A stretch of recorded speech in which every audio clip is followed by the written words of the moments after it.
জীবনে বহুবার আপনার মন খারাপ হবে, জীবনে বহুবার আপনার মন ভেঙে যাওয়ার মতো ঘটনা ঘটবে, জীবনে বহুবার আপনার খুব কাছের আপন মানুষেরা একদম সরাসরি আপনাকে আঘাত করবে, জীবনে বহুবার আপনার কাছের মানুষ আপনাকে ছেড়ে গিয়ে দূর থেকে আঘাত করবে, জীবনে বহুবার আপনি অর্থনৈতিকভাবে ভেঙে পড়বেন, জীবনে বহুবার আপনি আপনার পারিবারিক অশান্তির মধ্যে পড়বেন, জীবনে বহুবার আপনার ঘরের মানুষ আপনার সাথে বেইমানি করবে, জীবনে বহুবার আপনার ব্রেন কাজ করবে না, জীবনে বহুবার আপনার সামনে এমন পরিস্থিতি তৈরি হবে আপনি সঠিক সিদ্ধান্ত ওই মুহূর্তে নিতে পারবেন না, জীবনে বহুবার আমাদের সাথে এমন এমন কিছু ঘটবে, কারণ এগুলো আমাদের জীবনের একটা বড় অংশ। কিন্তু আমরা জিততে চাই, আমরা হারতে চাই না। কিন্তু আমরা জিতবো কিভাবে? কিভাবে জিততে হবে? একটাই উপায় আছে, এই যে মন, এই অন্তর, এই মনটাকে কন্ট্রোলে রাখতে হবে। যখন আপনি কোনো খারাপ সিচুয়েশনের মধ্যে যাবেন বা কোনো খারাপ পরিস্থিতি আপনার জীবনে তৈরি হবে, ওই মুহূর্তে আপনাকে যে কাজটা করতে হবে সেটা হচ্ছে আপনার মাথা থেকে ওই খারাপ জিনিসটা, মানে ওই সিচুয়েশনটা, ওই অবস্থাটা একদম বের করে দিতে হবে। অন্য কোনো টপিক নিয়ে আপনি কথা বলবেন বা অন্য কোনো টপিক নিয়ে আপনি নিজেকে ব্যস্ত রাখার চেষ্টা করবেন, অন্য কোনো কাজ করা নিয়ে নিজেকে সেখানে নিয়োজিত করে ফেলবেন।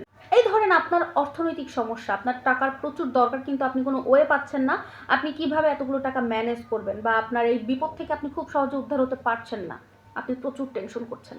আপনি টেনশন করলে টেনশনকে আপনাকে হাতে টাকা দিয়ে যাবে? কিন্তু আপনি যদি অতিরিক্ত টেনশন বাদ দিয়ে আপনি যদি ইনকামের সোর্সটা বাড়ান, তাহলে কিন্তু আপনার টাকা আসবে।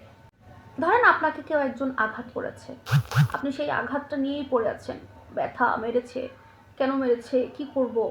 তাহলে কি আপনার আঘাতটা কমে যাবে? আপনার কি ব্যথাটা কমে যাবে? কখনো কমবে না। তার থেকে আপনাকে যদি কেউ আঘাত করে, আপনি অবশ্যই সেই আঘাতটা নিয়ে চিন্তা না করে অন্য কোনো কাজে ফোকাস দিন, অন্য কোনো কাজ করুন।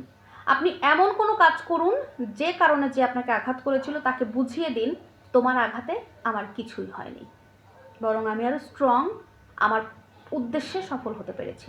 মানুষ আরো একটা ভুল করে যে মন খারাপ থাকলে বা কষ্ট পেলে সেটা শেয়ার করতে চায়, কি ভেবে? একটু হালকা হব। এটা সব থেকে বড় বোকামি। আপনার যদি কখনো মন খারাপ থাকে, আপনার যদি কোনো কষ্ট থাকে, দয়া করে কাউকে এই বিষয়ে কিছু বলতে যাবেন না। আপনি কাউকে বললে সে কি আপনার কষ্টের ভাগিদার হবে? হবে না।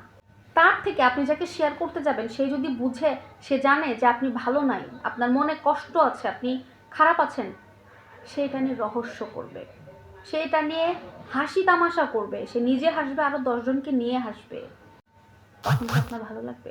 এই জন্য আপনার মন খারাপ থাকলে কখনো এই বিষয়টা কাউকে বলবেন না, যতটা পারবেন না জানানোর চেষ্টা করবেন। তাই সবসময় একটা চেষ্টাই করবেন, আপনি কি করলে নিজেকে ভালো রাখতে পারবেন, কি করলে নিজে ভালো থাকবেন, অন্য সব কিছু হালকা করে নেবেন, দেখবেন ভালো থাকতে পারবেন।